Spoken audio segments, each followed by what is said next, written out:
Bom, a gente então vai falar sobre o novo marco das organizações da sociedade civil, o novo marco regulatório das organizações da sociedade civil, que é o apelidado MIROSC, né? Ou EMIROSC, como chamam por aí também.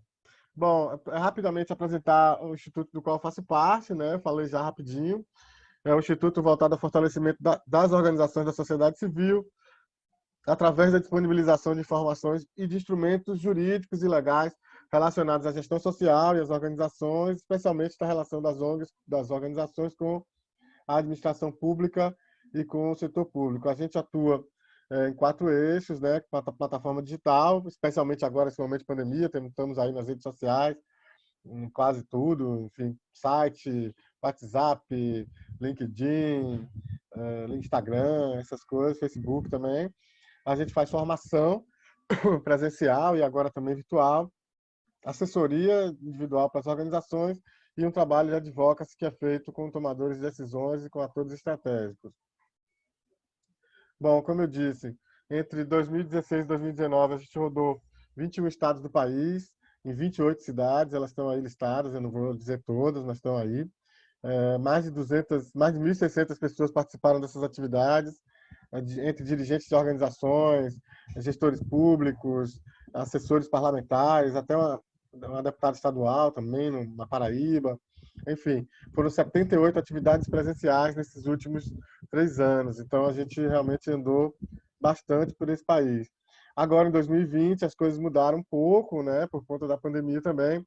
A gente está fazendo as lives, né? Acho que vocês já conheceram, eu pelo menos foi disponibilizada para vocês uma das lives nossas que eu fiz na terça-feira passada, na última terça-feira, que foi sobre a experiência do Mirosk, implementação do Mirosk em Belo Horizonte. Então nós fizemos 19 lives até aqui, sempre terça-feira, sempre 18 horas, uma média de 70 acessos por live. Então já teve live que chegou a 150 acessos, outras que tiveram menos. Então, é essa a média. Então, convido vocês para estar com a gente também às terças-feiras, 18 horas. E quem não puder estar terça-feira, às 18 horas, está lá no nosso canal no YouTube. Todas as lives estão lá no nosso canal no YouTube e elas ficam a rigor. Quando termina a live às 7, umas 8, 8 e pouco, elas já estão lá no canal no YouTube, que chama também OSC Legal. OSC Legal no YouTube, e você chega lá no nosso site. Bom, para falar do Mirosk e da atuação das organizações, eu trago alguns pressupostos, né? Primeiro que é o direito de associação, né? O direito de se associar, das pessoas se juntarem, né? De se associarem, de se organizarem em torno de uma causa. Ela é um direito humano, é considerado um direito humano. Está lá na Declaração Universal dos Direitos Humanos, no artigo 20, né? Toda pessoa tem direito à liberdade de reunião e de associação pacíficas. Também o direito de não estar associado, né? Você não é obrigado a estar associado. Você, da mesma forma, você tem direito a se associar, você não tem a obrigação de ficar associado, você tem o direito de não se associar, né? Isso também faz parte de uma resolução da Assembleia Geral do Conselho de Direitos Humanos da ONU, né? Está aqui. Aliás, eu vou mandar depois para vocês essa apresentação, tá? Mando para a Maria Helena aí para o pessoal para disponibilizar para vocês fiquem à vontade. Então não precisa copiar, não precisa nada, também não vou ler tudo, tá? E a outra coisa, como eu disse, a ideia aqui é um bate-papo, a gente vai falar de direito, mas eu não vou ficar vomitando legislação aqui, não, tá? Falando só da lei, não. A gente vai falar sobre a lei, mas vai falar sobre as questões mais concretas, como isso pode impactar nas organizações, enfim. Bom, o Pacto Internacional sobre Direitos Civis e Políticos também, né? Ele traz, no artigo 22, também o direito de associação. Então, para você ver que ele está desde os pactos internacionais mais importantes, que o Brasil é signatário. Então, apesar desse momento, desse contexto político delicado que a gente está vivendo, o Brasil ele é signatário desses pactos. Então, isso é lei no Brasil também, vale como lei, tá? Bom, a Convenção Americana sobre Direitos Humanos também traz a questão da liberdade de associação em seu artigo 16. E, já no âmbito da nossa legislação, a gente tem a nossa lei maior, que é a Constituição Federal de 1988. No artigo 5º, a gente tem lá, como direito fundamental constitucional, o direito de associação. Estão lá em 5 incisos, especialmente. O inciso 17, que fala da plena liberdade de associação para fins lícitos, vedada de caráter paramilitar. O 18 fala da liberdade de criação de associações, né, e de cooperativas, e não depende de autorização da lei. A única coisa que se exige é a assinatura de um advogado para dar respaldo jurídico a essa Constituição, a documentação, né, obrigatória para essa Constituição, então não precisa de autorização para isso, né? O fato, na 19, das associações só poderem ser dissolvidas compulsoriamente por trânsito em julgado, por ação judicial. O governo não pode simplesmente chegar lá e fechar a sua associação, tem que ter uma autorização judicial, né? O artigo 20 diz que ninguém poderá ser compelido a associar-se ou permanecer associado, aquilo que eu já tinha comentado. E artigo 21 trata da legitimidade para as organizações representarem seus filiados judicial ou extrajudicialmente. Então, isso é importante constar no estatuto, quando sua associação puder representar em juízo ou não, isso deve estar constando no estatuto. Bom, também é importante falar dos espaços, né, de atuação dessas associações, e aí a gente está falando da democracia participativa, né, do participar, do fazer parte, do tomar parte das decisões políticas e não ficar à parte, né, mas de participar mesmo, de tomar como seu as decisões mais importantes do país.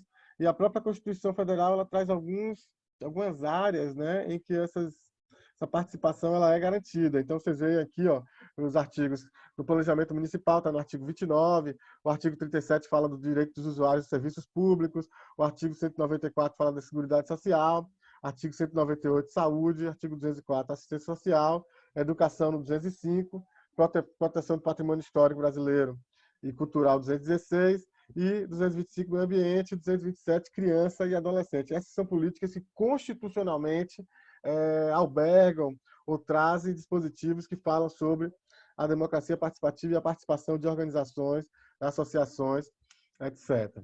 Bom, para entrar então no Miroski, né, que é chamado do novo marco regulatório, se ele é o supostamente novo, é porque tem um supostamente velho, né? Então, qual é o contexto que a gente tem para a gente poder falar desse Miroski?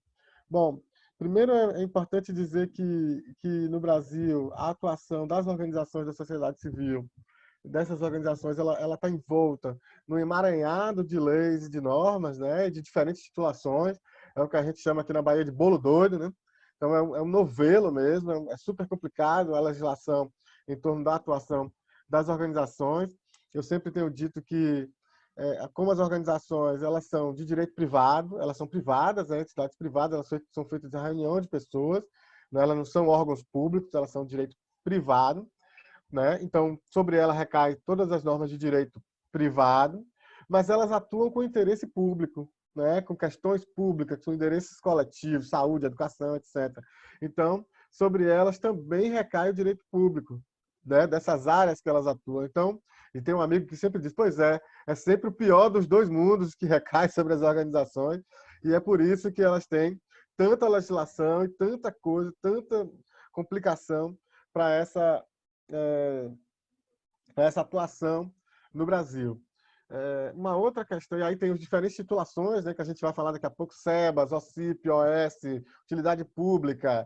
Antigamente tinha o TFF, que era o termo de entidade filantrópica, esse não existe mais. Enfim, então tem um monte de questões que tudo isso está na legislação, então você tem que forma esse bolo doido, como eu falei.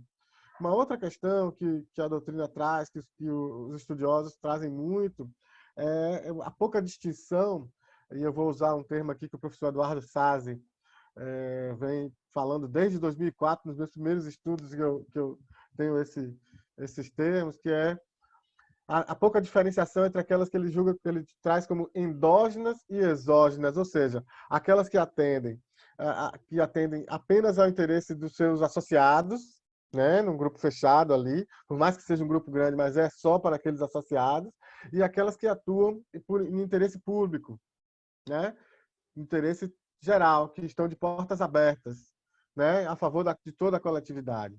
Então, ele diz que há pouca diferenciação e que isso dificulta, por exemplo, você saber quem merece, quem tem direito a subsídios públicos, por exemplo. Aquelas que atendem a meia dúzia ali, ou aquelas que atendem de porta aberta para todo mundo, né? Então, quando você tem pouca diferença, isso é mais delicado, os avanços sociais nesse sentido. E ele traz um exemplo, sem querer demonizar ninguém, ou dizer que é pior, melhor, não é questão de mérito, da AABB, Associação Atlética do Banco do Brasil. Ela, embora ela tenha uma importância cultural, desportiva, etc., ela atende aos funcionários do Banco do Brasil, né? Ela não atende a toda a coletividade.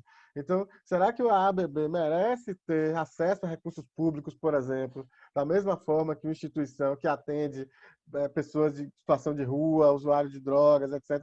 Quer dizer, é essa pouca distinção que a crítica faz com o Miroz, que avançou um pouco, mas ainda não resolveu, né? Outras pessoas falam de entidades de benefício mútuo, de entidades de interesse social, né? Então tem outras denominações. Eu trouxe essa aqui só para a gente saber que existem denominações um pouco mais complexas, outras mais simples, enfim. Essa distinção, por exemplo, no direito internacional, você tem mais clara nos Estados Unidos, na Inglaterra, por exemplo, elas têm distinções mais claras. Você tem categorias, aquelas que atendem de porta aberta para todo mundo, elas têm um determinado tipo de formatação jurídica, e aquelas que são só de interesse restrito ali para um determinado grupo, elas têm uma outra formatação. E aqui no Brasil é tudo muito parecido. Uma outra questão que eu tenho que colocar e que sempre volta e que infelizmente está aí é a questão da criminalização das organizações, né? A partir da chamada pilantropia. Nós tivemos no Brasil duas CPIs das ONGs, duas chamadas CPIs das ONGs, e eu vou contar uma coisa para vocês. As duas CPIs, né? As duas CPIs, elas resultaram no mesma coisa, elas concluíram pela mesma coisa. Qual foi? Falta de regulamentação clara. Ou seja, apesar daquele bolo doido que recai para a atuação das organizações, falta uma regulamentação clara para essas organizações. Então, aí é que vem a importância do Mirossi, que a gente vai falar daqui a pouco, né? Se falta regulamentação clara, o que acontece é que quem quer trabalhar de verdade, quem está de coração puro trabalhando, sempre se complica com a burocracia, e o pilantra que quer desviar o dinheiro, etc e tal, ou que tem algum conchavo e tal, ele termina nadando de braçada, porque ele consegue se desvencilhar dessas questões burocráticas de forma muito fácil. Então, ter uma regulamentação clara é importante justamente por isso, para garantir segurança jurídica e para garantir que aqueles que querem trabalhar, que trabalham com ética, eles possam trabalhar bem. Bom, um outro ponto que sempre aparece, que a gente, né, eu ouço os casos por aí, todo quanto é lugar que se vai, em qualquer contexto, é a burocracia. Tá? A exigência excessiva de documentação, normas administrativas criando obstáculos, o pé do balcão, né, do balcão administrativo criando obstáculo para você acessar um direito. Isso é extremamente complicado. Quem aí nunca passou por isso ou nunca ouviu uma história, por exemplo, eu estou escrevendo esse caso, é um dos causos do meu livro, eu escrevi sobre ele agora, de uma senhora lá do Rio Grande do Sul. Ela apresentou ela fez um projeto, né? Teve aprovado um projeto em parceria com a prefeitura. Ela apresentou a primeira prestação de contas, né? Recebeu a primeira parcela, apresentou a primeira, executou, apresentou a prestação de contas, ok, aprovada. Recebeu a segunda parcela, executou, usou a mesma metodologia para prestar contas, apresentou a segunda prestação de contas, e aí alguém disse: ah, mas o coordenador mudou. E agora ele não quer mais assim, não. Agora vai ser de outra forma. Agora ele quer a assinatura do lado direito, agora ele quer o carimbo em cima, agora ele quer que as folhas sejam numeradas de tal forma, agora eles querem não sei o que. Então, o nome disso é insegurança jurídica, o nome disso é burocracia, certo? Porque burocracia, gente, na verdade, a burocracia, no sentido weberiano, de Max Weber, que é um grande autor, sociólogo, enfim, a burocracia, ela significa que o Estado, né, que o governo, que o poder público funcione conforme as regras e não conforme o que o rei quer, né? Conforme as regras. Então você tem regras e todo mundo e tal. Aí você vem uma complicação, bota tantos complicadores em cima e coloca esse tipo de coisa, coloca esse tipo de eu não quero assim, eu entendo de outra forma e tal, que você termina fazendo a burocracia, né? Então, o termo burocracia ele ficou pejorativo, mas ele tem um sentido de ser importante, inclusive, em toda a literatura weberiana, enfim. Uma outra questão que aí a Joelma tinha me colocado também da importância de tratar, que era a questão das denominações, né? Tantas denominações, ONG, Centro, OS, OCIP, OSC, esse tanto de denominação, se a gente pode esclarecer um pouco essas denominações. O primeiro deles, que é o mais comum, né, que todo mundo conhece mais, é o conceito de organização não governamental, ONG. Né? Esse é o conceito mais importante, o mais conhecido que se tem. Ele já vem sendo usado desde a ONU, desde muito tempo atrás. Ele hoje está meio demonizado aí, né? Tudo que se tem aí, botaram culpa em ONG pela queima da Amazônia, botaram culpa em ONG por tudo quanto é coisa, né? Enfim. Mas ele é um conceito negativo, não no mérito, né? As ONGs têm o próprio termo, e as ONGs elas têm uma contribuição à democracia brasileira e às políticas públicas sobremaneira. Eu não estaria falando aqui para vocês se eu não tivesse envolvimento e não acreditasse nisso, ao contrário. Mas negativo no sentido do próprio nome, né? Por quê? Porque ela se apresenta pelo que ela não é. Ela é uma organização não governamental, ou seja, ela diz que ela não é governo. É a mesma coisa se eu chegasse aqui para vocês, agora à tarde, e dissesse: olá, gente, eu não sou Maria Helena. Olá, gente, eu não sou a Rosélia. Tá, cara pálida, mas quem é você? Né? Quando uma instituição chega e diz: olha, eu sou uma organização não governamental, ela diz: olha, eu sou uma organização que não sou governo. Tá, mas quem é você então? Né? Então, é negativo neste sentido, ela se afirma naquilo que ela não é. Mas o que ela é então? Então, hoje, a gente está, especialmente com o Miroski, né, se consolida um termo que eu entendo que é muito mais politicamente importante e mais razoável, que é o conceito de OSC, Organização da Sociedade Civil. Tá, eu não sou governo, eu não sou empresa, eu sou o quê? Eu sou uma organização da sociedade civil, uma organização privada, sem fins lucrativos, com autonomia, tal e tal. Uma organização da sociedade civil. Isso significa que você não só afirma aquilo que você não é, significa aquilo que você é. Qual é o seu campo político? Qual é o seu campo social? Sou uma organização da sociedade civil. Eu tenho o que propor, eu tenho um modo de fazer, eu tenho um modo de fazer as coisas, de me organizar, de propor coisas, de fazer, de interferir. Então, daí a importância do termo organização da sociedade civil. Outros termos aí muita gente pergunta também: Lucas, eu queria fundar um instituto. É diferente de formar uma ONG? Não é. Porque, ao fim e ao cabo, no Brasil, veja, você tem duas naturezas jurídicas para esse tipo de instituição. Duas naturezas jurídicas. Veja, associação ou fundação. Você pode chamar do que quiser. ONG, centro, instituto, grupo, coletivo, chame do que quiser. Mas, ao fim e ao cabo, você tem duas naturezas jurídicas no Brasil. Tá? ONG, por exemplo, não existe juridicamente. Vocês sabiam disso? Não existe, juridicamente falando, não existe ONG. Tá? Ela tem uma existência importante do ponto de vista político, do ponto de vista da ciência política, etc. Mas do ponto histórico e tal, mas do ponto de vista jurídico ela não existe. Por quê? Porque você ou é associação ou é fundação. Qual é a diferença entre associação e fundação? A associação ela é um grupo de pessoas que se reúnem para uma determinada finalidade, né? Coletiva, social, enfim. Então ela é formada por pessoas, tá? E fundação são bens destinados a uma determinada finalidade. Essa é a diferença básica. Uma é por pessoas, outra é de bens que são destinados.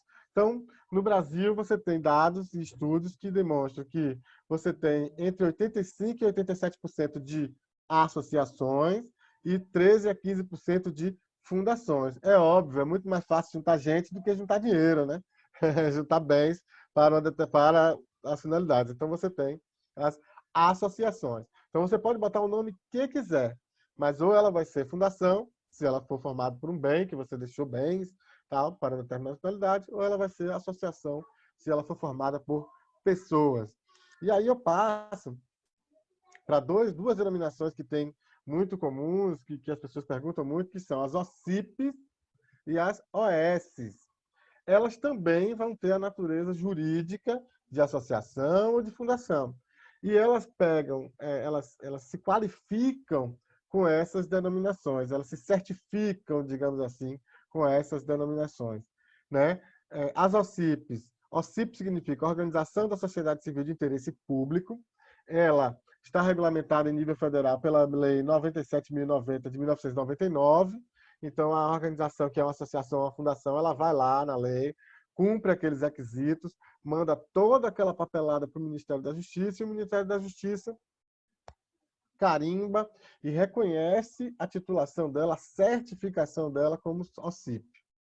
Ou, no outro caso, no caso das organizações sociais, OS, ela também é uma associação, é uma fundação, e ela está lá na Lei 9.637 de 1998, e elas são criadas com uma especificidade que é gerir espaços públicos na parte de educação, de saúde, de assistência social, e agora também está se usando muito na cultura também, né? Então, tem toda uma discussão aí sobre as OS, ela tem um caráter menos transparente, um pouco, em alguns casos, né? Enfim, então a gente não vai entrar nesse mérito aqui, não. Essas duas certificações de OCIP e OS, elas surgem nos anos 90, vocês veem aí, uma de 99, outra de 98, no âmbito da reforma do Estado brasileiro, da reforma administrativa do Estado brasileiro, lá no governo de Fernando Henrique Cardoso, né, no Comunidade Solidária. Basta fazer um comentário para vocês de que, na verdade, ali se tinha a ideia de enxugar o Estado, né, diminuir o tamanho do Estado, e que parte da ação social do Estado ele poderia ser delegada ou entregue a instituições privadas. Mas você não tinha, como você não tinha um formato jurídico específico para essas organizações, eles criaram esses dois, as OCIPs e as OS. Um outro ponto, antes de a gente entrar no Miroski, rapidinho, é a questão dos convênios, a inadequação desse instrumento chamado convênio para as parcerias entre poderes públicos e essas organizações. Veja, os convênios, né, tem gente que demoniza, tem gente que adora, enfim, ele é o seguinte, convênio, ele é um instrumento jurídico de parceria entre poder público e poder público. Ou seja, para a União, né, o nível federal, poder repassar dinheiro para os estados ou para os municípios, ou para o estado passar para os municípios, então você usa o convênio, poder público com poder público, né? Cada lado. Com a importância que as organizações da sociedade civil começaram a obter nos anos 80, anos 90, todo mundo aqui é muito novo, ninguém vai lembrar do Betinho, né, da campanha contra a fome de Betinho, começou lá nos anos 90, mais velho aqui de cabelo branco sou eu.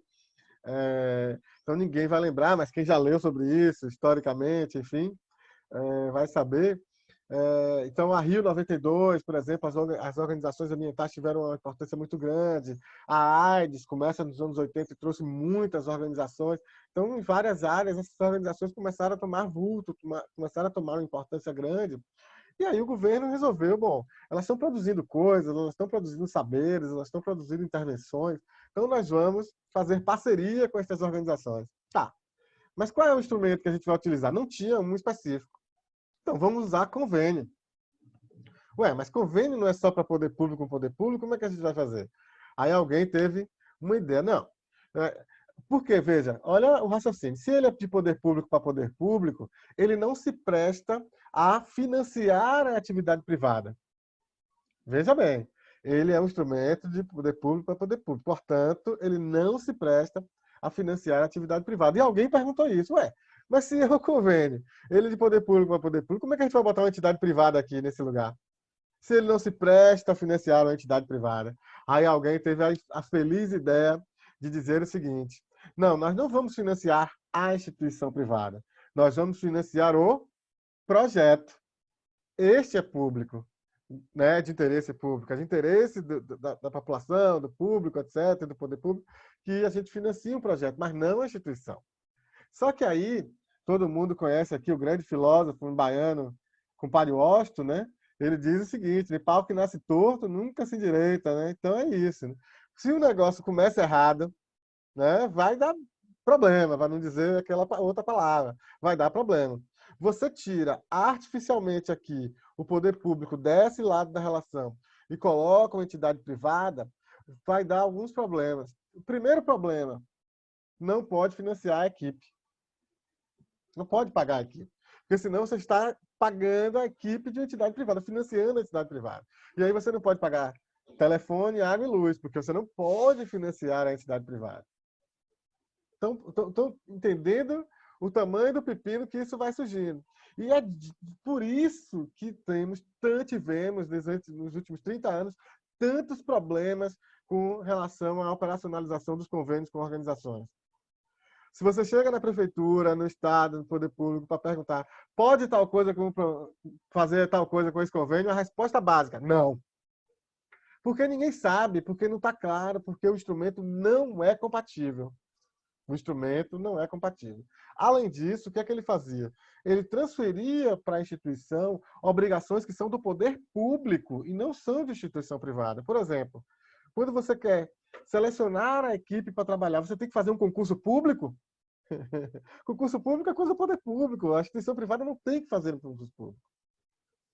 A outra questão que eu acho fundamental é justamente aquela de não poder pagar a equipe. E aí eu vou passar rapidinho já para o Mirassol, dar um último exemplo aqui, o último caso para a gente poder seguir. Veja, olha que questão delicada, né? Uma instituição ela é feita de pessoas, né? Mesmo quando é uma fundação, são bens destinados e tal, ela é composta de pessoas. As pessoas acumulam histórias, acumulam expertise, né? A instituição acumula expertise naquela determinada área. Aí o poder público vai e seleciona aquela instituição para fazer parceria. Ele seleciona a instituição porque ele quer responder a uma questão social, né? Ele quer entregar um bem social, ele quer atender uma determinada finalidade, e ele escolhe aquela que melhor respondam. Por quê? Porque ela tem expertise, porque ela tem acúmulo, porque ela tem uma equipe de peso ali e tal. Só que aí você seleciona aquela e na hora de fazer a atuação ela não pode receber aquela equipe. Acontece o quê? Ou a instituição vai ter que contratar uma equipe menos qualificada, e aí isso representa já uma perda técnica, o que já cai na questão da burocracia mesmo, quer dizer, você contrata uma porque ela tem aquela equipe, mas não pode usar aquela equipe, já tem aí uma contradição por si só. Ou acontece como eu vi muito acontecer, né? Uma pessoa assina, outra trabalha. Uma pessoa assina, duas trabalham. E quando é o pilantra, um assina, ninguém trabalha. Então você tem um problema aí seríssimo quando você não tem uma regulamentação clara, tá? E as CPIs das ONGs, como a gente apontou, como eu já apontei aqui, ela trouxe muito bem isso. Bom, feito esse resgate histórico, só dizer que foram 20 anos, né, de luta e de discussão por um marco regulatório que fosse específico para as organizações, um processo intenso de luta. No governo Dilma Rousseff veio o Miroski, enfim, não foi presente, né? Porque se fosse porque era o governo de esquerda, Lula tinha feito, e não fez. Passaram 8 anos, passaram mais 4, foi, né, muito tempo depois que de luta mesmo. Na reeleição da presidente Dilma, houve uma carta para ela e para José Serra, que era o oponente na época, e os dois se comprometeram, caso fossem eleitos, tocariam a agenda do Miroski. Dilma foi eleita, já tinha assinado a carta, e ela sim cumpriu o compromisso. O ministro Gilberto Carvalho, da Casa Civil, da presidência, tocou essa discussão, e nós tivemos, então, o Marco Regulatório das Organizações da Sociedade Civil. Apesar desse nome, o nome, toda a organização, ela sonha com uma sigla forte, né? Aquela sigla que, mesmo sendo uma sigla, ela diga tudo. Pá! Ela já é aquela sigla bombástica que diz tudo. O Miroski é uma sigla assim, né? Uma sigla forte, Miroski. Você sabe que a primeira vez que eu ouvi Miroski, eu pensei que era aquele nome de bebida, né? Rosca. Traga duas. Parece aquele nome de uma rosca de sei lá o quê, de limão, ou de sei lá o quê. Enfim, parece o nome daquela bebida. Miroski. Então, o marco regulatório. Mas apesar dessa sigla forte, dessa sigla ser tão simpática e tal, ela não é tecnicamente perfeita. Por quê? Porque apesar dela se chamar Miroski, Marco Regulatório das Organizações da Sociedade Civil, ela não diz respeito só à atuação das organizações da sociedade civil. Ela fala mais sobre o agir do poder público nas parcerias, sobre como o poder público deve agir quando faz parcerias com essas organizações, do que necessariamente sobre as organizações. Então, esse é o Miroski. Ele é o marco regulatório das organizações, apesar de, na verdade, ele dizer mais sobre o agir público. Então, é uma sigla que não é tecnicamente perfeita, mas é uma ótima sigla. Então, é com ela mesmo que a gente trabalha e ela é ótima. Qual é a principal questão, avanço que o Miroski traz? Primeiro, ele aponta, apesar dele não ter revogado aquele bolo doido de legislações que se tinha, ele aponta para um caminho único para o futuro. Tá? O que ficou para trás ficou, mas ele dá contornos únicos para essa relação do poder público com as organizações para o futuro. Eu sou muito otimista com relação a isso. Ele traz segurança jurídica, ou seja, a regra está posta, a regra está clara, Arnaldo, né? Como diria aí o comentarista ali da televisão, a regra é clara agora. Né? Todo mundo sabe exatamente qual é a regra do jogo. E isso é super importante. Né? E ele traz regras específicas. Organização da sociedade civil é diferente de empresa, que é diferente de governo. Portanto, nós precisamos de regras específicas para a nossa atuação, respeitando aquilo que nós somos. Nós não lidamos com dinheiro, nós não produzimos dinheiro, né? Não temos finalidade lucrativa, né, como as empresas, não temos esta dinâmica. Nós não temos um aparato burocrático, normativo e o poder econômico que o Estado tem. Então, portanto, não somos empresas, não somos governo. Esse é o principal avanço que o Miroski traz, reconhecer as organizações como elas são e trazer para o ordenamento jurídico, trazer para a lei, para o albergue da lei, para dentro do ordenamento jurídico, aquilo que as organizações efetivamente são. Você quer ver uma questão disso? Atuação em rede. A atuação em rede, ela é do cerne da atuação social, né? Uma organização da sociedade civil que diz que vai resolver tudo sozinha, ela é no mínimo irresponsável, porque ninguém resolve nada sozinho. As organizações, elas mostram o seu poder, sua capacidade, quando elas mobilizam mais gente, quando elas convencem mais atores, mais gente, mais pessoas para a sua bandeira, quando elas somam mais pessoas. Né? Elas nunca atuam sozinhas. E essa atuação em rede, ela não estava albergada na lei, não existia na lei. A gente falava muito, né? Todo mundo sempre fala muito das organizações de atuação em rede, mas ela não existia legalmente falando. Hoje ela está na lei. O Miroski trouxe essas organizações, essa atuação em rede, para dentro da legislação. Ela é reconhecida. Então é importante. Esse é um exemplo e a gente vai falar sobre isso aqui mais adiante. Esse é o marco legal que inaugura o Miroski. Né? Porque marco regulatório é diferente de marco legal, viu, gente? Marco legal é a lei, a normativa. Marco regulatório é tudo aquilo que regula, tudo aquilo que se entende, tudo aquilo que se tem de entendimento, de produção sobre aquele determinado tema. Né? Portanto, o marco legal, aqui a gente está falando agora do marco legal, que é a Lei 3.019, de 31 de julho de 2014. Essa lei foi assinada em 2014 pela presidente Dilma, mas ela só entrou em vigor para a União, né, para o governo federal e para os estados em 2016 e para os municípios em 2017. Portanto, todos os poderes públicos no Brasil têm que obedecer o Miroski. A União, os estados e os 5.500 e tantos municípios desse país. Tá? Então, olha aqui, como eu disse aquela hora que o Miroski é uma sigla tecnicamente não tão perfeita, eu vou mostrar para vocês aqui, né, na descrição da lei. Lei 3.019 de 2014 estabelece o regime jurídico das parcerias entre a administração pública e as organizações da sociedade civil. Veja que ele não fala que regulamenta as organizações. Ele estabelece o regime jurídico das parcerias. Então, por isso que eu disse que é uma sigla tecnicamente não tão perfeita, mas enfim, é a sigla que temos e ela é ótima e seguimos assim. E vamos ler alguns trechos da lei que tem umas coisas bem interessantes. Em regime de mútua cooperação, olha que coisa interessante, né? Mútua cooperação. Isso significa que não há subordinação na relação jurídica e que não é uma prestadora de serviço à organização. Ela é uma parceira, é mútua cooperação. Para a consecução de finalidades de interesse público e recíproco, é interesse das duas, o interesse é público e é das duas partes, né? Mediante a execução de atividades ou de projetos previamente estabelecidos em planos de trabalho. Esse elemento é fundamental. Veja, o plano de trabalho, na época do convênio, ele era um mero cronograma mal amanhado. O convênio ele tinha lá 200 páginas, e lá no finalzinho ele vinha uma páginazinha ou duas no máximo com um cronograma ali. Ele era parte, um anexo do convênio. Hoje não. O plano de trabalho ele é tão importante no regime de parcerias que ele na própria descrição da lei ele já aparece. E não aparece à toa. Tá? Quando você vê ele aparecer aqui, esse elemento aparecer na própria descrição da lei, a lei ela está dizendo o que ela é, o que é que ela abarca, o que é que ela disciplina, né? O que é que ela normatiza. E ela traz este elemento, plano de trabalho, como um elemento central. Está aqui, ó, plano de trabalho. Esse é o instrumento fundamental, né? O instrumento primordial nessa nova relação de parceria.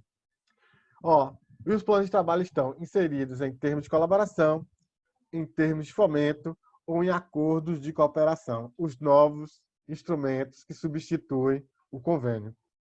E a gente fala deles já já. Então, ela define diretrizes para a política de fomento e colaboração, etc. Isso vai. Bom, essa lei, ela diz, em linhas gerais, que toda parceria entre poder público e organizações vai ter que seguir a sua dinâmica agora. Certo? Em linhas gerais. Todas. Tem as exceções, óbvio, né? Sempre tem as exceções. Mas a regra agora é que todas as parcerias entre poder público e organizações vai seguir essa dinâmica. E aí cabe a cada ente público regulamentar, fazer o regulamento. Porque, por exemplo, ela diz uma coisa, quanto é, o prazo do edital, do chamamento público? Quantos dias vai ser?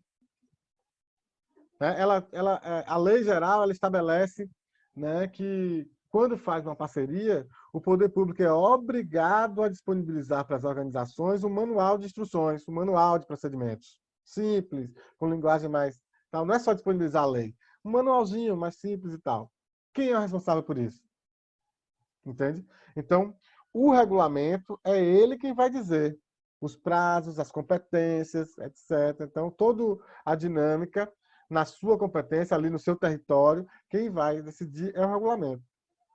Aí na tela de vocês está o regulamento federal, tá? O decreto número 8726, de 27 de abril de 2016. Por que esse regulamento é importante? Primeiro, porque se você for fazer alguma parceria com o governo federal, esse é o regulamento que você vai ter que seguir.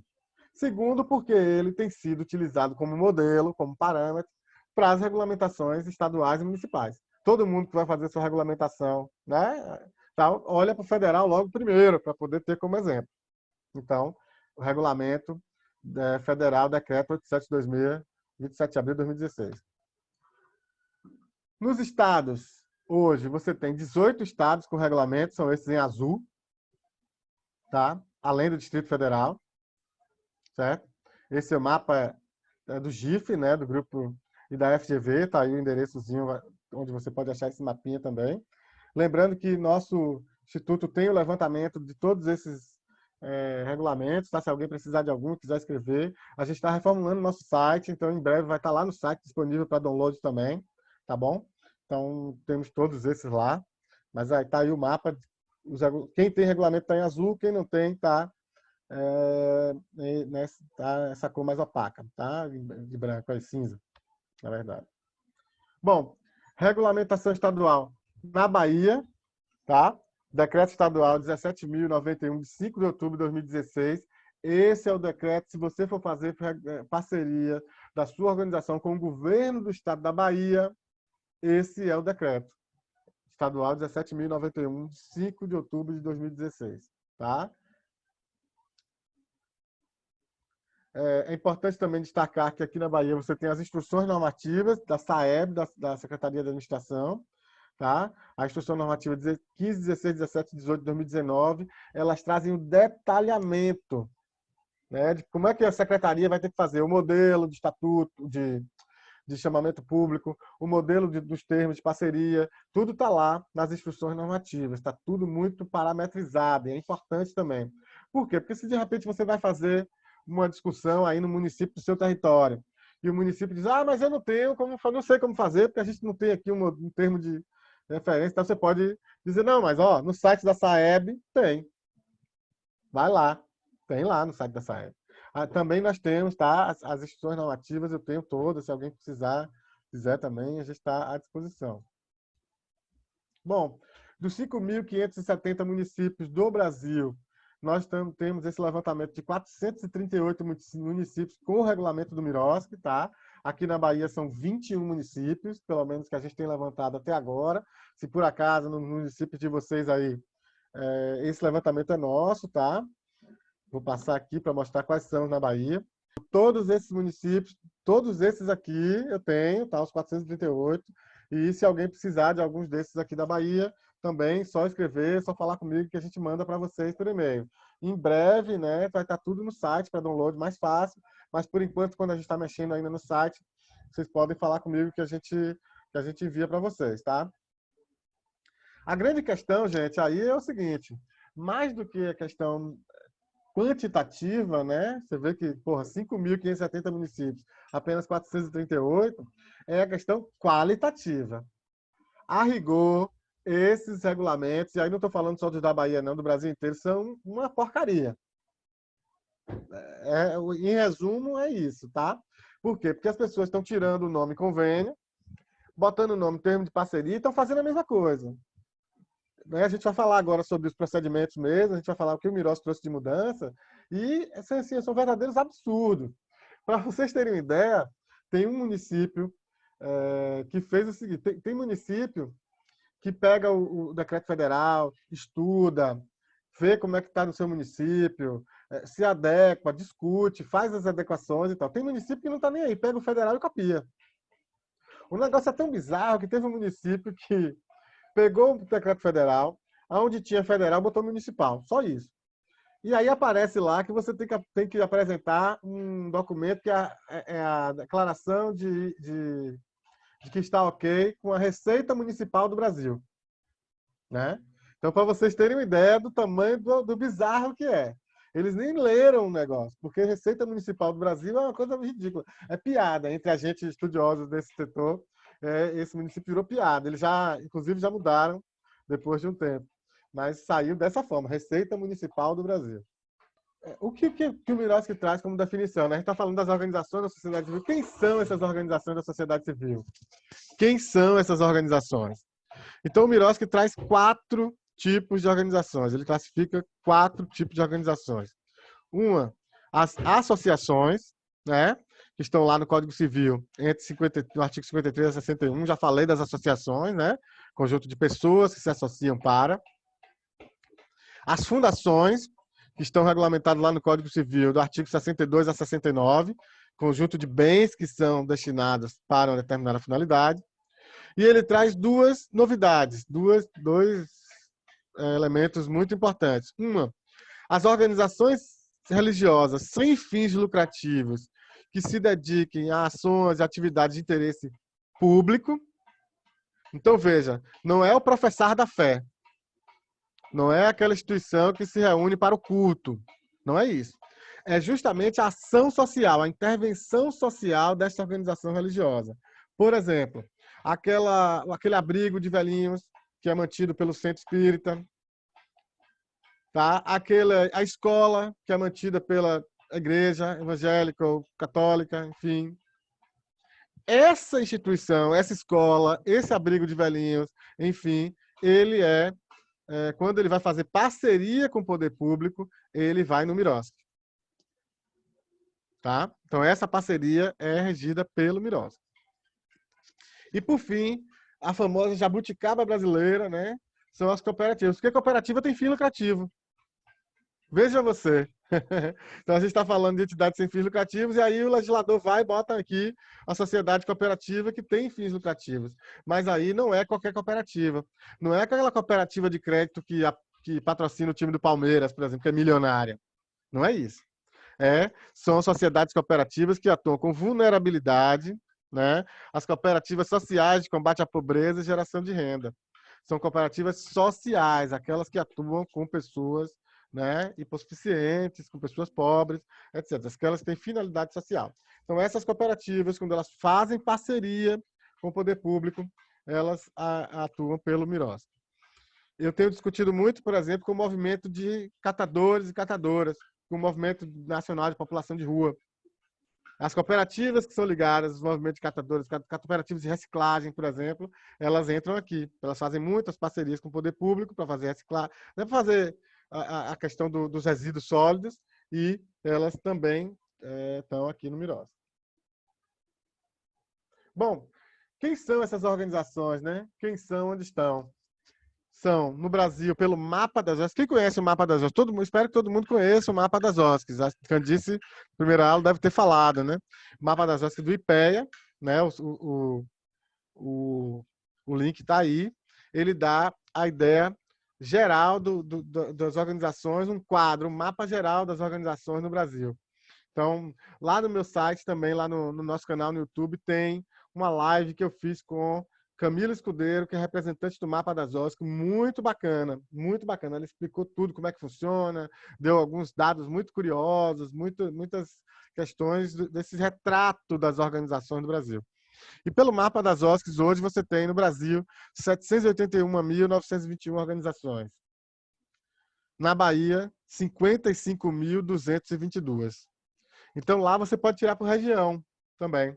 Então, de repente, vocês podem entrar lá e ver na região de vocês quantas OSCs tem. Tem por cidade, tem por bairro até. Por bairro eu não tenho certeza, mas por cidade com certeza tem. Eu mesmo descobri que na minha cidade, que eu sou de Camaquã, no sul da Bahia, tem 118 organizações. Não sabia, ninguém nem lá, quando eu fiz uma live, o pessoal lá, ninguém nem sabia que tinha tanta organização. Mas aí também, todas aquelas que têm natureza de associação ou fundação. Então, as igrejas evangélicas, a rigor, são registradas como associação e tal. Então, por isso que entra um pouco essa definição de ONG, né? Porque ela não é muito clara. Aí entra também as igrejas, etc. Mas, enfim, esse é o dado. Bom, até aí, então, tudo bem? Beleza. O Miroski, então, a lógica das parcerias, né? De como fazer parceria entre poder público e organizações. Ela está dividida na lei em 5 fases. A gente não vai ficar, não vai explicar por fase, tem capacitações que fazem por fases, aqui a gente é mais um bate-papo mesmo para poder dar uma noção introdutória, mas a minha obrigação é dizer para vocês que ela está distribuída por fases, né, a lógica dela. Então, a primeira fase, planejamento e gestão administrativa. Essa primeira fase é eminentemente do poder público. Tá? É do poder público. É quando ele se organiza para a parceria. É quando ele, por exemplo, pega na dotação orçamentária sua e diz quanto é que vai ser destinado àquela determinada parceria. Por isso, gente, abrindo um parênteses aqui rápido, o Miroski, às vezes a pessoa me diz, o Miroski tem quanto de recurso para isso aqui? Não tem nada. O Miroski não tem recurso. O Miroski é meio para, né? É o meio de fazer a parceria para a política pública funcionar. Onde é que fica o recurso? E eu lembro de uma frase que alguém disse, que lugar de criança é na escola. E o cara diz, não, lugar de criança é no orçamento. Porque se não tiver no orçamento, não tem escola. Certo? Então, é no orçamento público para as políticas públicas e sociais que está o recurso que vai entrar aqui. Daí a importância de estar nos conselhos e fazer o controle, fazer a leitura do PPA, que é o Plano Plurianual, da Lei de Diretrizes Orçamentárias, das leis orçamentárias, que são os instrumentos orçamentários do poder público. Quanto é que tem para a política de saúde no seu município? Você sabe? Então, se não souber, tem que ir lá na lei orçamentária e ver quanto é que tem. E dentro desse orçamento, quanto é que cabe a política X de educação para crianças, surdas, etc. Então, tem que ir lá. Né? Cada coisa tem que estar lá. Quanto desse orçamento vai ser executado em parceria com as organizações? É lá que você vai ver. Então, voltando aqui. Planejamento e gestão administrativa, primeira fase da lógica processual do Miroski.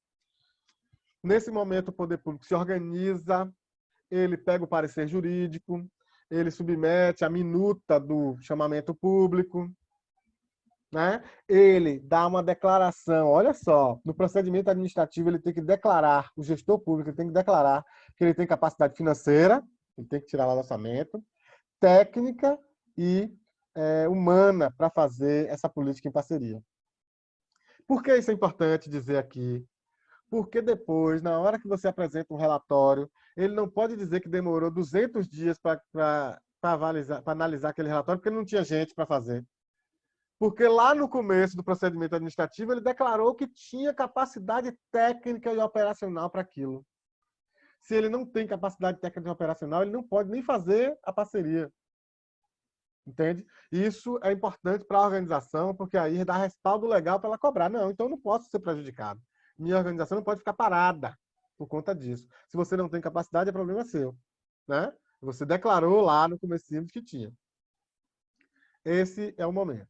Então ela se organizou, resolveu tudo e tal. Então ela vai fazer o que agora? Ela vai vir a público para selecionar aquela parceira.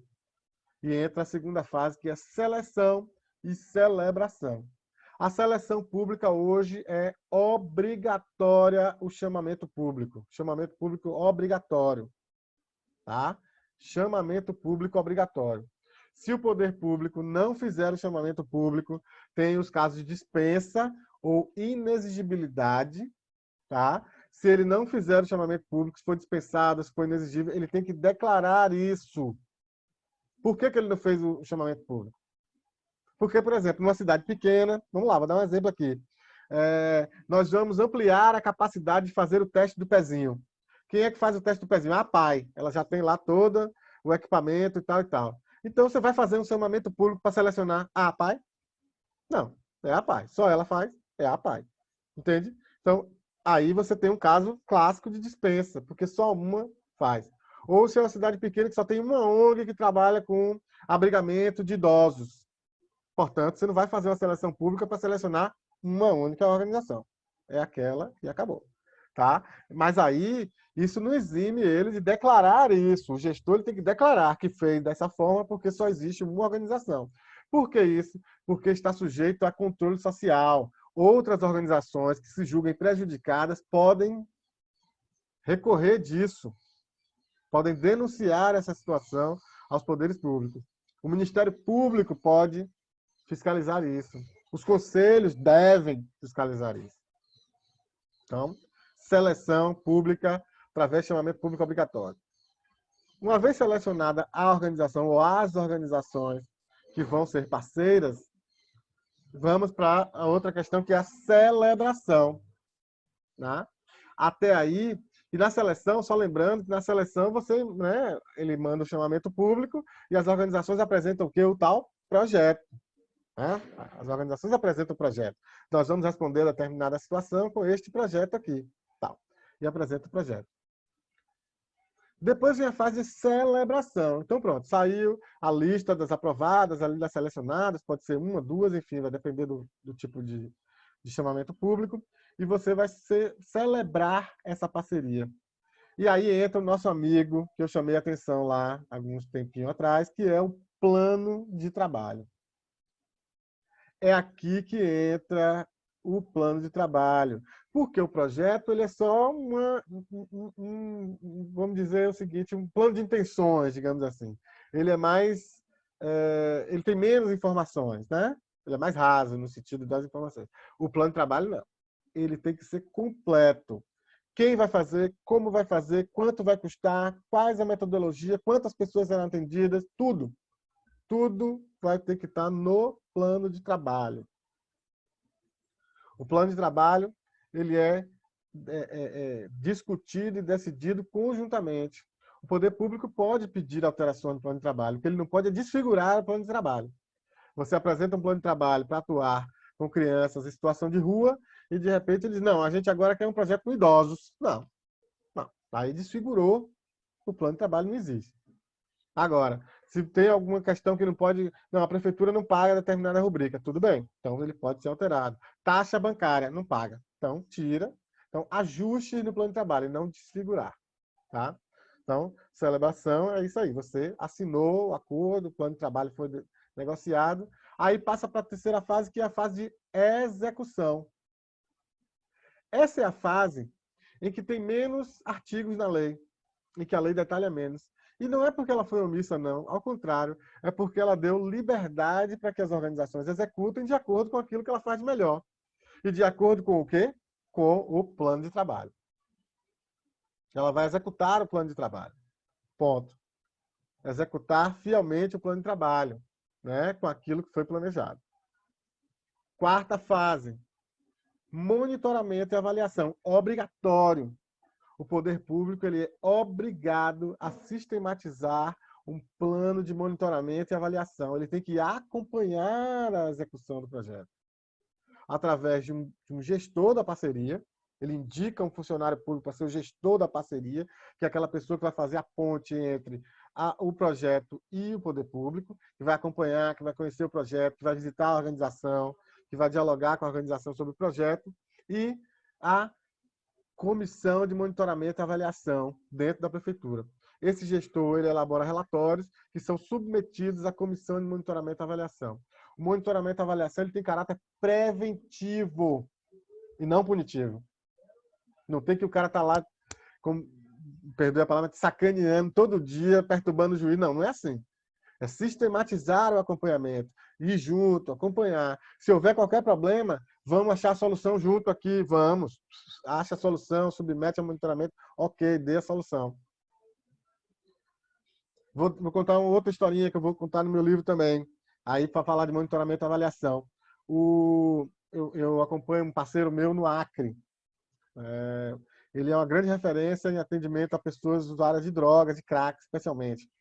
E ele tinha um projeto com a prefeitura de Rio Branco, da capital do Acre, para atender pessoas em situação de rua, usuárias de drogas, ali no centro de Rio Branco.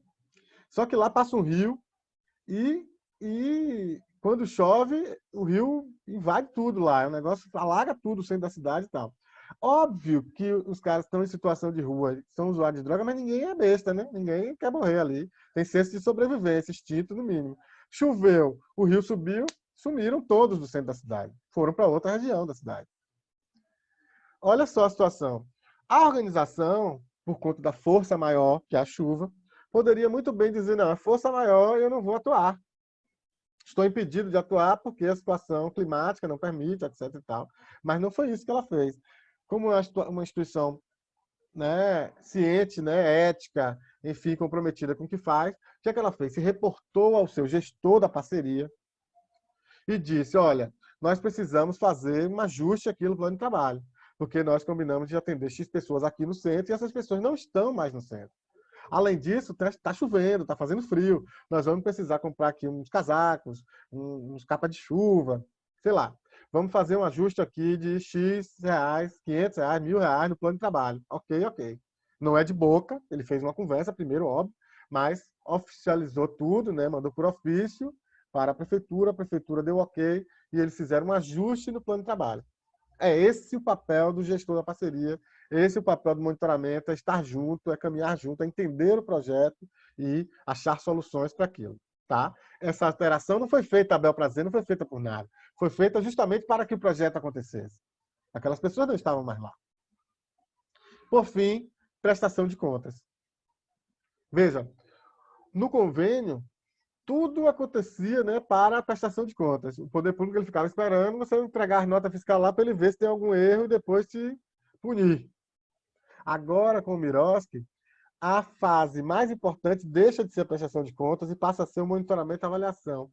Passa a ser o planejamento, né, porque o poder público, ao planejar junto com você o plano de trabalho, ele sabe exatamente o que é que vai ser feito. Depois ele acompanha isso através do monitoramento e avaliação, de caráter preventivo, portanto, se tiver algum problema, vai corrigindo. E aí, na prestação de contas, ok. Não pode deixar o problema acontecer na prestação de contas. O problema, se for acontecendo no decorrer, tem que ser corrigido. Isso é muito importante, gente. Por quê? Porque se o poder público detectar algo lá só na prestação de contas, não pode dizer que a organização é culpada sozinha. Porque ele tem a obrigação de já ter detectado isso desde o começo. Daí que a organização precisa, nos seus relatórios também, apontar desde já todos os problemas ocorridos. Porque ela apontando, ela divide a responsabilidade com o poder público. Né? Ele não pode só dizer lá na prestação de contas que ah, não, eu não sabia. Não sabia, aqui, ó. A gente apresentou isso no relatório tal, no relatório tal, no relatório tal, nunca tivemos resposta. Entende? Então, é uma forma da organização também usar esse direito, o Miroski, a seu favor. Bom, essas são as 5 fases. Vamos lá fazer um apanhadão aí das principais mudanças do Miroski. Isso, algumas delas eu já falei e eu vou passando mais rapidamente, tá? Bom, essa é uma lei de abrangência nacional. Havia uma discussão se ela era só federal. Não é. Ela vale para todo mundo. Administração direta e indireta da União, dos Estados, Distrito Federal e municípios, tá? Ela traz instrumentos jurídicos próprios, saem os convênios, estrito sensu, e entra o termo de fomento, termo de colaboração e acordo de cooperação. Nós vamos detalhar eles já já. Ela traz novas diretrizes e princípios, tá? A gestão pública democrática, participação social, fortalecimento das organizações da sociedade civil, dentre outras. A gente não vai se alongar muito, tá? A atuação em rede, ela reconhece juridicamente a atuação em rede, né, para agregação de projetos, valorização das redes, a melhor articulação entre as organizações, a própria retrabalho, né, para o próprio poder público saber que tem uma ONG fazendo tal projeto aqui, outro aqui, que eles podem se complementar, enfim, não ficar financiando a mesma atividade em várias organizações. Então, isso é super importante. E mais importante ainda do ponto de vista jurídico, não caracteriza subcontratação de serviços e nem a questão da capacidade técnica operacional. Por que eu estou dizendo isso? Porque na lei de licitações comum, a lei 8666, quando você contrata uma empresa para prestar serviço ao poder público, ela não pode repassar o contrato ou chamar outra pessoa, outra empresa para fazer com ela. Porque se ela faz isso, ela está subcontratando, que é proibido, ou ela não tinha capacidade técnica operacional, porque ela tem que comprovar na licitação. Certa vez, o que aconteceu com a organização foi o seguinte: ela pegou um projeto, sei lá, R$200.000, cumpriu tudo aquilo que tinha que cumprir, um baita projeto, né? Mobilizou gente, só que ela fez com outras organizações, né? Mobilizou outras organizações, enfim. Quando ela foi prestar conta, aí o Tribunal de Contas disse que ela não tinha que devolver tudo, o dinheiro todo. Porque como ela tinha feito com outras organizações, ela tinha subcontratado e ela não tinha capacidade técnica que ela disse que teria cá com base na Lei 8666. Ou seja, mediu uma organização da sociedade civil, uma ONG, com a régua que mede uma empresa. Essa é a importância que o Miroski traz, que eu falei para você da segurança jurídica. A evolução que o Miroski traz. Então, ele não pode medir uma organização com a régua que mede uma empresa. Certo? Então, está aí a importância de reconhecer a atuação em rede como de direito, né, no ordenamento jurídico. Bom, outra coisa que eu já falei do chamamento público obrigatório. Então, isso privilegia a transparência, a democratização dos recursos, né, da parceria através dos editais.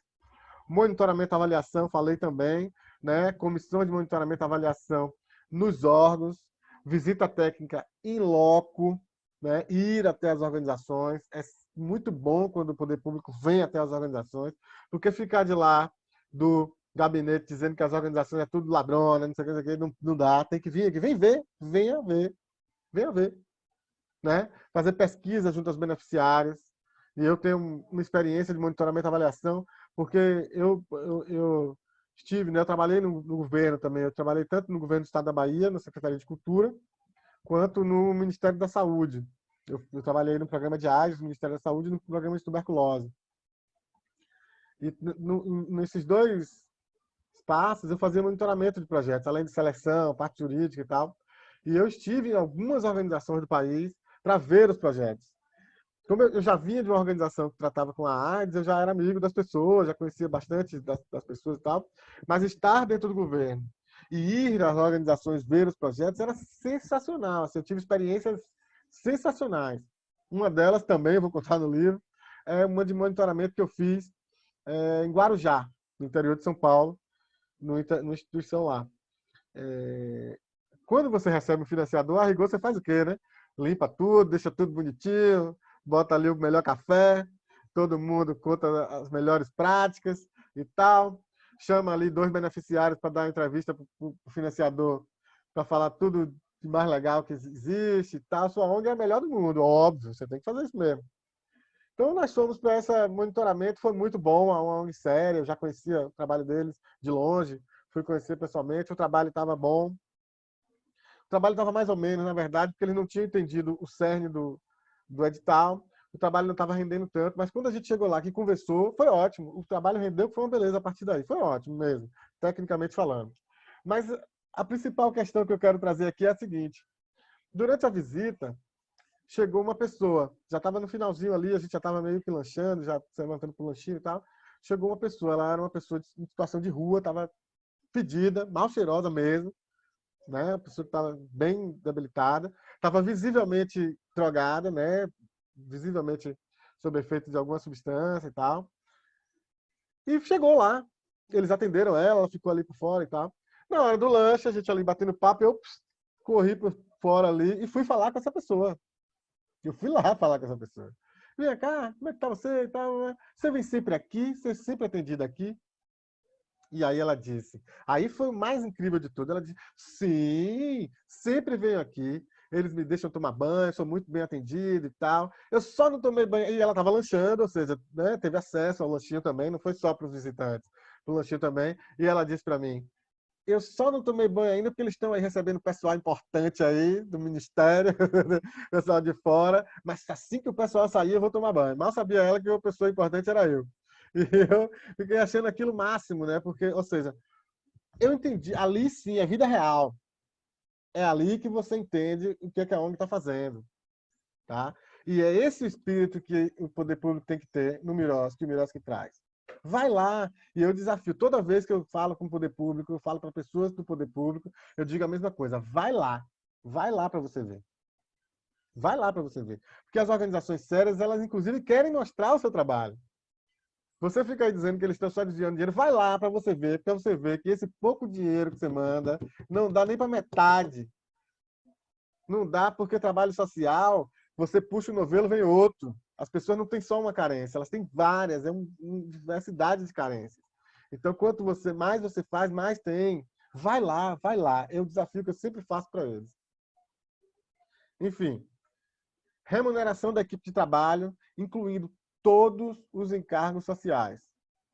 Se você, no seu projeto, disser que vai contratar uma pessoa por carteira assinada, você vai botar no seu projeto todos os encargos sociais. Isso significa remuneração, férias, 13º, rescisão, PIS, PASEP, tudo tem que ser pago. Tudo. Tudo. Tá? Não tem exceção, é tudo. Daí a importância de ter um contador, de ter um bom planejamento. Porque se você não botar no projeto, o que é que vai acontecer? Sua organização vai ter que bancar isso. Tá? Então tem que botar no projeto tudo, todos, viu gente? Todos os encargos sociais. Tá?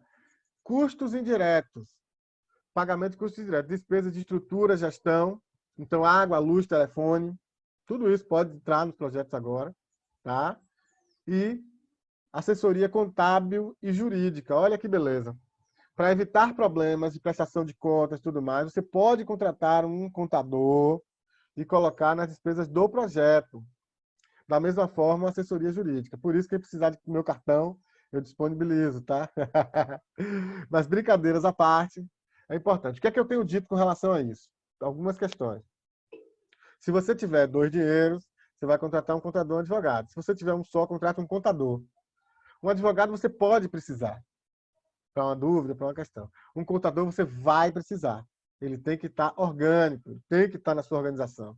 É importante, não dá mais para gerir recursos públicos, especialmente, se você não tiver um contador. Então é importante. A outra questão é o seguinte, pô, Lucas, mas aí é o seguinte, a prefeitura aqui quer fazer um projeto comigo de R$ 5.000. Só o contador aqui me cobrou 3. Como é que vai ser? Será que você vai precisar realmente de um contador full-time na sua organização? Não dá para negociar com ele que ele vai dar 4 horas por semana lá e aí diminui de 3.000 para 1.000 por mês? Sei lá. Então, os profissionais vão ter que se adaptar e as organizações também vão ter que ter capacidade de negociação dentro dos projetos, mas pode sim colocar, isso que é importante saber, assessoria contábil e assessoria jurídica. Óbvio que um projeto de 5.000 é uma coisa, mas um projeto de 100.000, 200.000, 300.000 é outro. Esse sim, pode sim caber, né, os honorários para assessoria jurídica e contábil. Você quer ver uma outra coisa que acontecia? Eu falei aqui sobre água, luz, telefone, né? que não podia antes no convênio, porque você não pode entidade privada. É a questão, por exemplo, eu dou sempre esse exemplo. Questão, por exemplo, vamos lá. Eu tenho uma organização pequena, esportiva ali, que trabalha com esporte, educação, crianças e tal. Está meio parada. Só temos nós da coordenação, 3 pessoas. E a gente, essas 3 pessoas, indo lá de vez em quando, porque está parado, está sem projeto, a gente gasta 1 galão daquele de 20 litros de água por mês. 3 pessoas. Indo lá, vez por outra. Ok. Aprovamos um projeto na prefeitura. Vamos dar aula para 50 adolescentes. Meninos e meninas ali de futebol, capoeira e mais vôlei. Sei lá, 3 esportes. Portanto, nós vamos ter, nós 3, né, os coordenadores ali, mais os profissionais, dois professores de educação física, de capoeira, etc., mais as 50 adolescentes, e mais os pais, tios, né, os responsáveis que vão lá buscar, voltam, e essas pessoas vão beber água também. E imagina aquela ruma de menino, menina, sedento, né, suando, vão beber água como quer. Mas dá para você projetar isso, né? Você com um bom planejamento, você consegue projetar. Bom, eu bebia 3, gastava 1 galão d'água com 3 pessoas, então eu vou ter agora 50 meninos, mais uma equipe de 10, 60, mais 30, 40 pessoas circulando por ali, papapá, você vai, bom, 100 pessoas por mês. De 3 passou para 100. Eu vou gastar, então, agora 5 galões de água por mês. Dá para fazer uma projeção. Bom, 5 galões de água por mês. Imagina se fosse na época do convênio. O convênio diz o quê? Não, com o projeto pode, mas com a ONG não. Você ia ter que comprar 4 galões e o outro era privado. 4 era público, 1 era privado. Agora não, você pode botar os 5. 5 é do projeto, faz parte do projeto. Certo? Antes você tinha essa confusão do que é público e do que é privado. Você não pode... Então, você tinha 1 galão de água ali, o menino ia beber. Não, esse é privado. Aquele que é público, você só pode beber daquele outro ali. Não é isso, gente. Isso é ridículo. Esse exemplo que eu dou é ridículo também. Ele é bem tosco. Mas ele é para a gente entender como era horrível essa coisa da manipulação do convênio. Você nunca sabia que você podia gastar ou não, porque se é público, é privado, você está financiando a instituição ou o projeto. Esse galão d'água é da instituição ou do projeto? Né? É difícil você fazer esse tipo de manejo, né? E agora com os termos com os termos fica mais tranquilo. Bom, contrapartida financeira não existe mais, é proibido. Não se pode exigir contrapartida financeira. Contrapartida de bens e serviços ela é facultativa, tá? Prestação de contas simplificada também, em tese, porque na prática isso não tem acontecido, especialmente aqui no governo do estado da Bahia. Não vou entrar nesse detalhe não, porque a gente não vai para frente. A gente vai ficar aqui o dia todo só reclamando. Bom, tem conselheiros aí entre vocês, não tem? Gente que está nos conselhos de políticas públicas. Então, eu não vou entrar muito nos detalhes, porque senão a gente também já está caminhando aqui, a gente vai abrir um pouco para as perguntas, para as dúvidas, acho que já tem aqui no coisa do chat também. Mas, ó, eu escrevi um texto que é o papel dos conselhos de políticas públicas no Mirosca. Tá? Ele está nesse link aí, foi publicado no site da BONG, na Associação Brasileira de Organizações Não Governamentais. Foi publicado no meu livreto também, que está lá no site para baixar, o livreto, acho que legal, número 1. Tá? Então você pode baixar lá, você acha também no Google.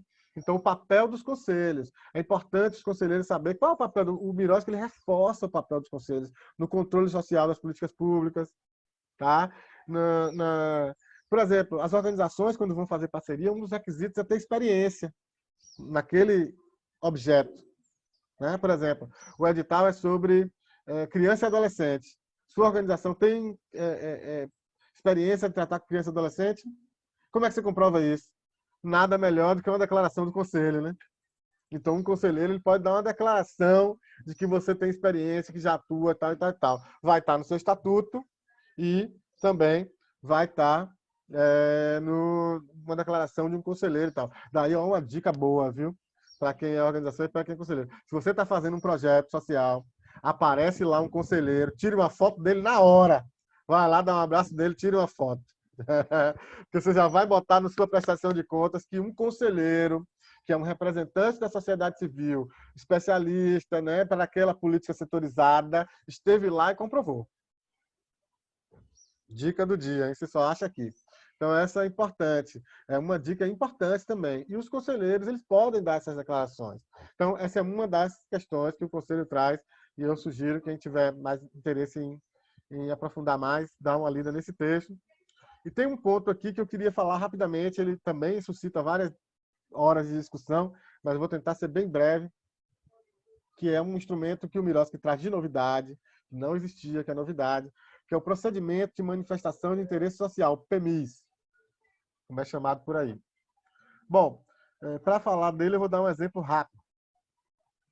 Digamos que eu estou aqui numa das cidades aí da região, estou em Maracás, que a gente falou agora há pouco. Estou lá no centro de Maracás. Alguém aí de Maracás? Tem alguém de Maracás aí? Tá, então vai ficar mais difícil. Mas vamos lá, eu vou dizer que é Maracás mesmo. Então eu estou andando aqui no centro de Maracás e eu vejo ali umas adolescentes em situação de rua usando crack. E eu, um cidadão zeloso, preocupado com aquela situação, gostaria que o poder público, né, que a prefeitura, lançasse aí um edital, um chamamento público, para que organizações especializadas, né, organizações de apoio à criança e adolescente, pudessem atuar naquilo ali, dessem uma atenção e tal, já que a prefeitura não está... Né, enfim, que pudesse abrir um chamamento público. Eu vou usar o PMIS. Então, o PMIS é um instrumento que o cidadão, qualquer cidadão, ou uma organização, ou um movimento social, ou qualquer interessado pode se reportar ao poder público para que ela avalie a possibilidade de lançar um chamamento público para que organizações atuem naquela determinada situação. Vamos lá, vamos voltar ao exemplo. Então, eu, cidadão zeloso, vou escrever ali um PMIS para o poder público, não é anônimo, é identificado, eu me identifico, boto lá meu CPF, meu endereço, tudo direitinho, e digo, senhor prefeito, mas pode ser senhora secretária de assistência social, senhora secretária de saúde, por exemplo. Mas como eu acho que a situação de drogas é uma situação que envolve mais especialidades, não é só de uma secretaria, eu vou escrever logo para o prefeito ou para a prefeita, que é ele, né, tal, como chefe do executivo. Então, senhor prefeito, eu, cidadão, Lucas, CPF tal, estou sensibilizado com essa situação de crianças em situação de rua. Quanto mais detalhes você der da situação, melhor. Tá? A prefeitura recebe isso e ela tem obrigação de responder. Ela tem a obrigação de abrir o edital? Não. Mas ela tem a obrigação de responder.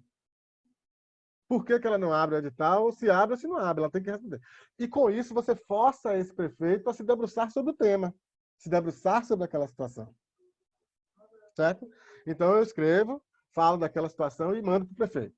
Aí o prefeito recebe, vê se está tudo ok formalmente, se eu me identifiquei, etc e tal, e ele vai se debruçar sobre a situação. E ele pode dizer, pode me responder, caro Lucas, a prefeitura já está tomando as providências necessárias, etc e tal. Essa é uma resposta. Portanto, não vamos abrir o chamamento público. Se eu não estiver satisfeito e ver que aquela resposta não é conclusiva e não está fazendo, se ele está dizendo aqui que está fazendo e a gente sabe que não está fazendo, eu posso denunciar ele no Ministério Público, no Conselho, tal. Sabe? Tem um constrangimento político aí. Ele pode me responder logo de cara que não vai fazer por isso e aquilo, certo?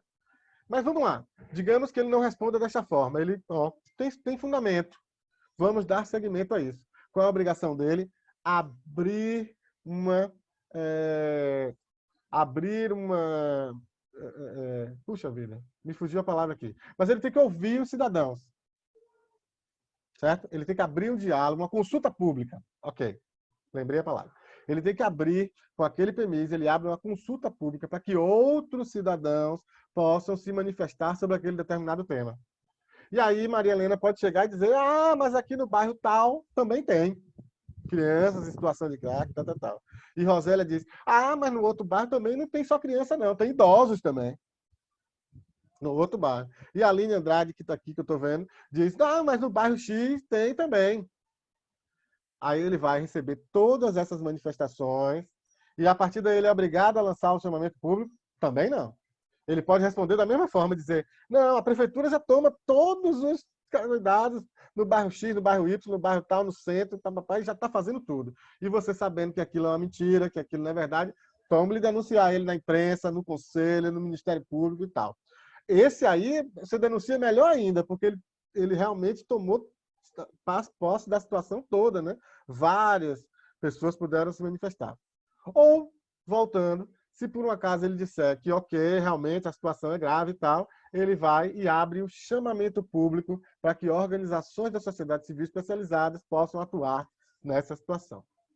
Então, isso aí é importante para provocar o aparecimento de políticas públicas. Provocar que o poder público faça parceria com as organizações. Eu entendo que é muito importante. Agora, qual é o problema desse PNES?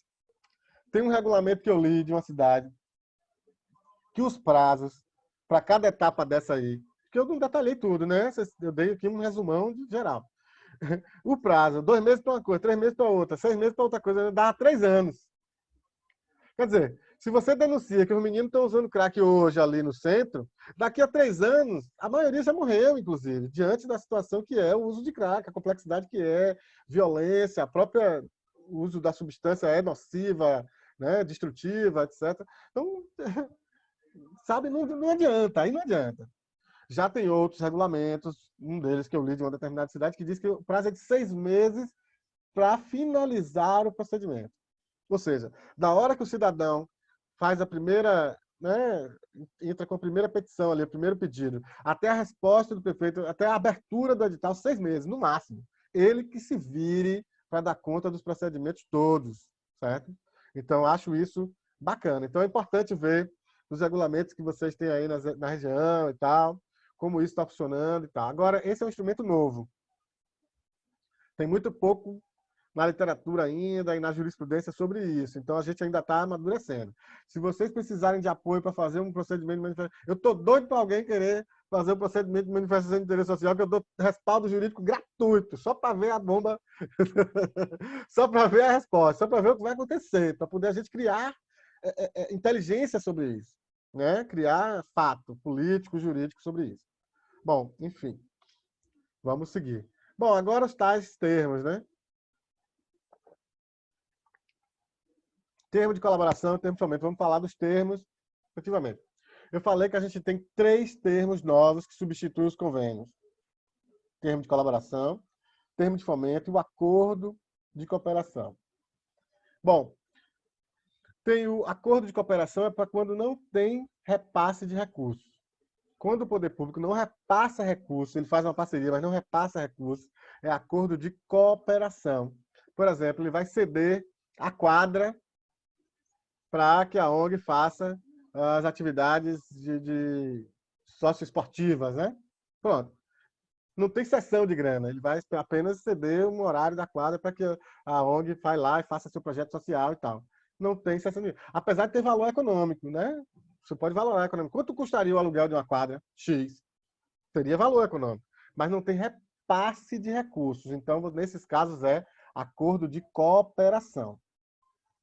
Quando envolve repasse de recursos, você tem 2 instrumentos. E a gente vai falar deles agora, o termo de colaboração e o termo de fomento. O termo de colaboração está aí na tela de vocês.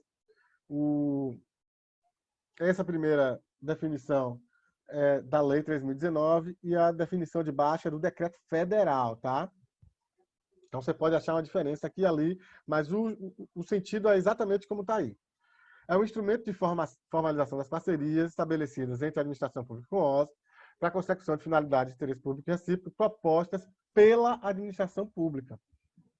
Olha bem, ela é proposta pela administração pública. Vamos ver o que o decreto diz. Será adotado para a consecução de planos de trabalho, cuja concepção seja da administração pública federal, tá? Não esquecendo que aqui é o decreto federal, com o objetivo de executar projetos ou atividades parametrizadas pela administração pública federal. Portanto, a ideia é a seguinte: o poder público tem uma política pública e você é parceiro para colaborar com esta política. E ele repassa o recurso para você colaborar com esta política. Ela sai da administração pública. Por sua vez, o termo de fomento, ele é um instrumento de formalização das parcerias para a consecução, né, de finalidades propostas pelas organizações. A proposta sai da organização. Olha o decreto que aqui diz. Será adotado para a consecução de planos de trabalho, cuja concepção seja das OSCs, com o objetivo de incentivar propostas, né, de projetos desenvolvidos ou criados pelas mesmas. Vou dar um exemplo. Vou dar um exemplo aqui. do meu amigo, mesmo exemplo do meu amigo lá do Acre. Esse exemplo, para mim, é muito interessante. Ele, como eu disse, comentei, ele é um expert, um dos maiores do país, em acolhimento de pessoas em situação de rua, usuárias de crack e tal. Pronto. Ele trabalha com uso de drogas desde os anos, final dos anos, desde os começos dos anos 80, na verdade. Ele era muito jovem e já trabalhava com uso de drogas, então acumulou uma expertise muito grande. Bom, ele tem um termo de colaboração, vou voltar aqui, com a prefeitura, para fazer esse atendimento de usuário de crack. A prefeitura tem uma política, né, de saúde voltada a usuários de drogas lá. Bom, então ele tem um termo de colaboração. Só que o que aconteceu lá? Apareceu a heroína de novo. Com a guerra na Síria, muitas das pessoas que plantavam ópio para fabricar heroína tiveram que sair de lá, né? Porque sabe que o mercado de droga é um mercado lucrativo. Alguns deles vieram para onde? Para a fronteira do Brasil, na fronteira norte, com a Guiana Francesa, com a Guiana e tal. E começaram a plantar ópio de volta aqui.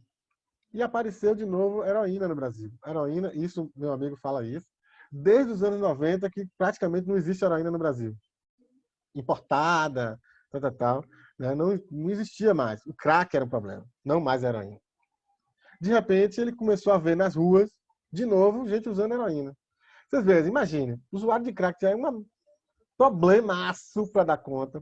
Imagine o usuário de heroína, que é outro problemaço, porque é injetável.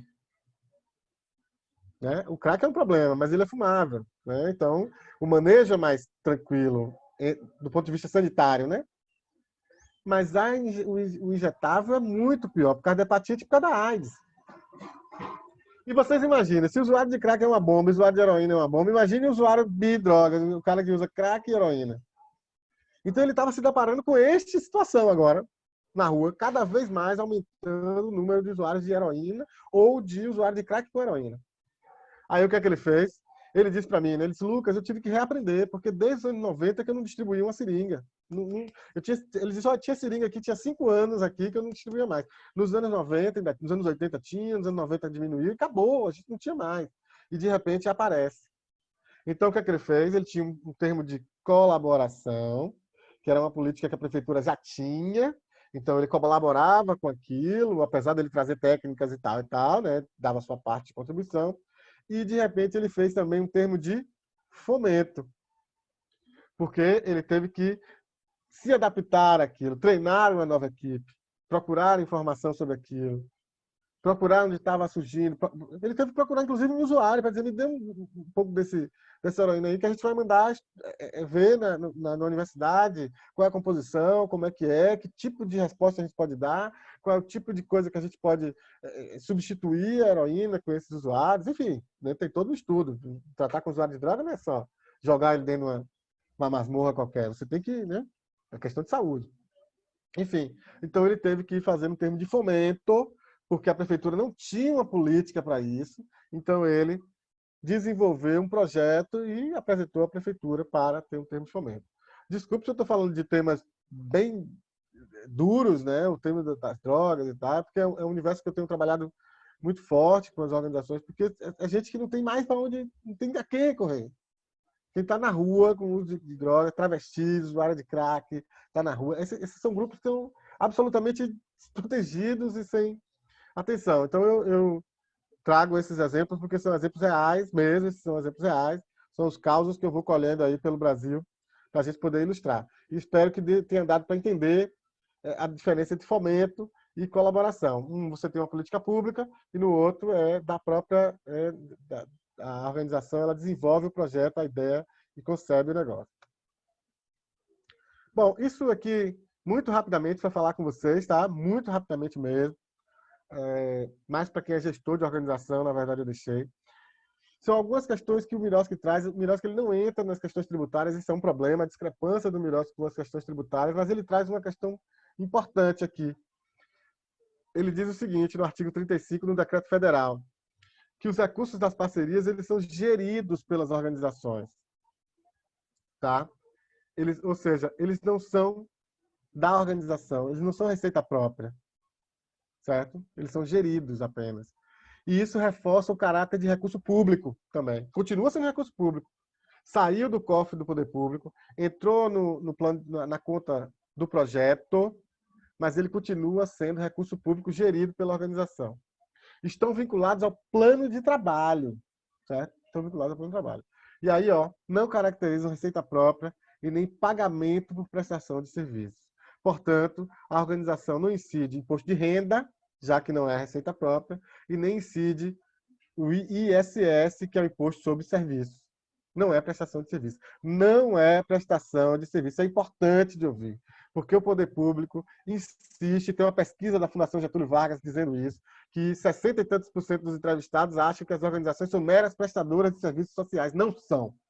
Pelo Miroski, elas são parceiras e não tem que emitir nota.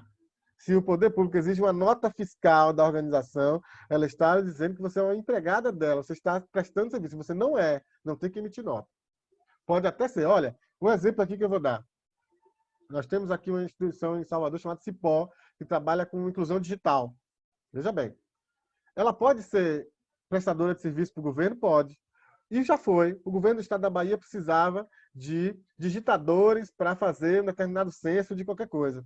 A Cipó foi lá, apresentou um projeto, e o governo do estado, em vez de contratar uma empresa de processamento de dados, contratou a Cipó para fazer o processamento de dados. Ok. Isso é prestação de serviço. Emite nota normal, como outra qualquer. Como outra qualquer. Mas, se o governo do estado quer um projeto social de inclusão digital, isso aí é parceria, não é prestação de serviço. Não emite nota. Não é ISS. Não incide ISS. Daí, de novo, e aqui embaixo de novo fala, tem que ser alocado nos registros contábeis, conforme as normas brasileiras de contabilidade. A importância de ter uma contabilidade. E por isso o Miroski, dá a possibilidade de você contratar um contador. Importante ter um contador especialista, um contador que pelo menos se interesse pelas normas específicas do terceiro setor e das organizações. Tá? Então eu sempre olho nos decretos municipais, nas cidades que eu vou e tal, se tem regras como essa nos decretos municipais. A rigor tem, copiada aí. Às vezes não tem, então você usa por analogia o federal. Então isso rapidamente, para a gente passar aqui para um elemento que é fundamental para a gente aqui. O plano de trabalho. Plano de trabalho.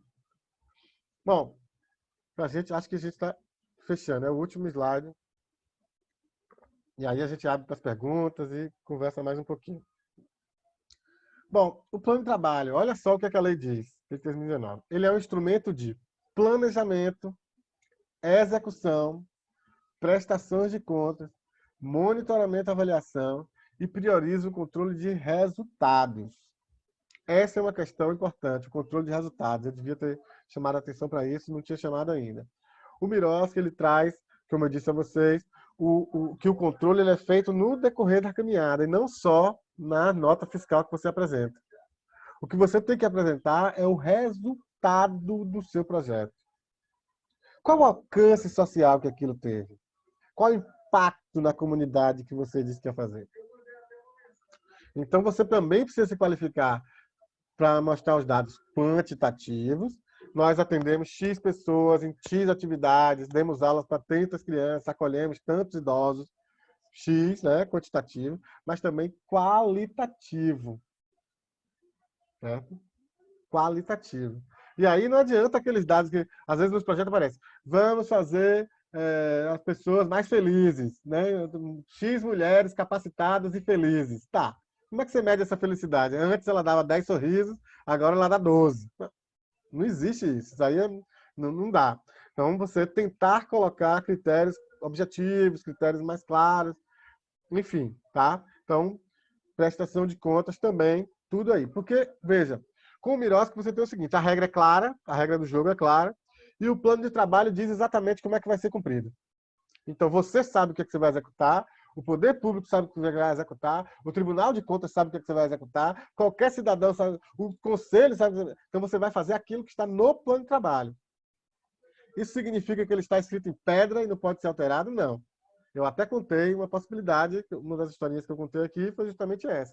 Você pode ajustar o plano de trabalho, desde que seja em acordo com o poder público, você justifica o porquê, não ao bel prazer, mas porque ele vai ser melhor, de repente a circunstância mudou, de repente você viu que com um ajuste aqui você pode atingir mais pessoas, você pode beneficiar mais pessoas, então isso pode ser feito, né, em acordo com o poder público. Vamos lá para o plano de trabalho. O que é que ele tem que conter? São 5 elementos no plano de trabalho. Primeiro, a descrição da realidade que será objeto da parceria, devendo ser demonstrado o nexo entre esta realidade e as atividades ou projetos e metas a serem atingidas. Olha a coisa mais importante aí, o nexo. Nexo. Eu vou contar uma para vocês. Quando eu estava no programa de tuberculose do Ministério da Saúde, nós recebemos um projeto. Olha bem, olha onde eu estava. Secretaria de Vigilância em Saúde, do Ministério da Saúde, programa de tuberculose. Portanto, os projetos que a gente queria receber era para incidir, né, nas questões de tuberculose. As pessoas com tuberculose, a vida daquelas pessoas, como melhorar aquela vida, como melhorar a resposta para aquela determinada doença e tal. Beleza. Aí a pessoa manda um projeto que era sobre horta em casa, não, como é o nome? Porra, não, fugiu agora. Horta comunitária? Não, não é comunitária, é em casa mesmo. Horta urbana. Domiciliar, qualquer coisa do tipo, assim. Ah. Enfim. E aí, beleza. De algum design permacultural, é isso? Sim, só que caseiro mesmo, que cada pessoa pode fazer em casa. Eu achei fantástico o projeto, aqui para nós. O projeto era excelente, muito bom, uma instituição séria, inclusive. O projeto era excelente e tal. Mas veja, 2 páginas, 4 páginas, 6 páginas, 10 páginas, 18 páginas sobre a tal das hortas de casa e nada sobre tuberculose. Não adianta. Quando chegou no finalzinho lá das 18 páginas, faltando 2 parágrafos para terminar, eu já sabia tudo sobre a tal das hortas. Estava bem fundamentado, tinha estudos, tinha dados, tinha gráficos. O projeto era excelente, muito bem escrito, mas não tinha nada a ver com tuberculose. Quando chegou lá no finalzinho, ele disse: e as pessoas com tuberculose precisam se alimentar bem, portanto, as hortas são importantes para elas e tal e tal. Pá, para mim também seria, mas nem por isso eu vou plantar nada em casa, que eu morava num apartamento, não dava para mim. O que é que tem a ver com tuberculose? Qual é o nexo? Qual é o nexo, né? Entende? Olha, se ele tivesse pego o projeto, diminuído um pouco, porque estava grande, num tema só, e tivesse tido o trabalho de ir lá no boletim epidemiológico, que a gente está falando de saúde, tem um boletim epidemiológico. Ele pegava lá o boletim epidemiológico federal e dizia: no Brasil, você tem X mil pessoas com tuberculose que adoecem de tuberculose por ano. A tuberculose é uma doença curável, a pessoa precisa de um reforço proteico para se curar melhor, depois de 15 dias não transmite mais, se ela estiver fazendo tratamento, etc e tal. Ó, já, né? No estado da Bahia, você tem X pessoas com tuberculose, e na cidade onde eu vou atuar, você tem X. Portanto, esse projeto vai beneficiar X pessoas. Pronto, olha o nexo. Esse é simples de falar, tá? Tem outros mais complexos, mas esse é bem simples. Ele ganhava, eu tinha aprovado o projeto dele. Porque tinha nexo entre o que ele está descrevendo e o que ele está dizendo que vai fazer. Agora, sem dizer nada, né, ficou sem nexo. Então, esse é o exemplo que eu tinha que dar para vocês. Bom, segunda questão. Descrição de metas a serem atingidas e de atividades ou projetos a serem executados. Quais são as metas? Atender 30 pessoas, tal. Quais atividades vai fazer? Então vamos dar aula de inclusão digital. Então, nós vamos dar 10 aulas, cada aula com 10 crianças. Portanto, 10 vezes 10, 100. Se for uma aula, né, se você pensar por mas é uma mesma turma. Então, nós vamos ter uma turma de 20 pessoas que vão ter 10 aulas para completar o curso. Então, são 20 alunos capacitados em 10 aulas. Certo? Dado quantitativo. Metas a serem atingidas e atividades ou projetos a serem executados. Pronto. O terceiro, previsão de receitas e despesas a serem realizadas. Ó, quanto é para fazer o projeto? Quanto é? Então, você vai dizer, recursos humanos, uma psicóloga, um assistente social, tal profissional, um coordenador para isso, para aquilo outro, e vai dizer lá, recursos humanos é X, e os custos todos, lembram que eu falei, compra de um computador, reforma da sala, ajuste disso, daquilo, tudo. Você vai botar tudo lá, todos os recursos. Então, é isso, recurso. Quanto entra e quanto sai. Próximo, olha só. Forma de execução das atividades ou dos projetos e de cumprimento das metas. A gente viu um projeto uma vez que o cara dizia que ele ia atender X pessoas em situação de rua. Tudo bonitinho. Mas aí, na hora que ele dizia, não, nós vamos dar uma palestra com eles, com os professores. E tal. Você imagina, você pegar uma pessoa que está em situação de rua e botar para assistir uma aula sobre Foucault, exclusão social, etc. e tal, durante 4 horas sentado no banco da universidade. Não vai. Esse é um projeto fadado ao fracasso.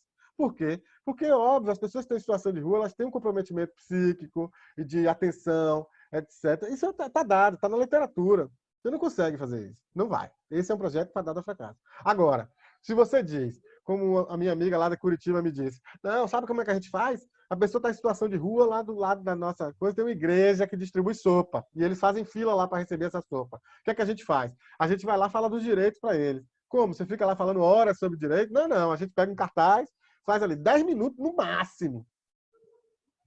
Se alguém tem algum problema, chamou a atenção, ela procura a gente depois. Esse é um projeto que vai dar certo. Então, ó, forma de execução e de cumprimento da meta. A forma também é importante.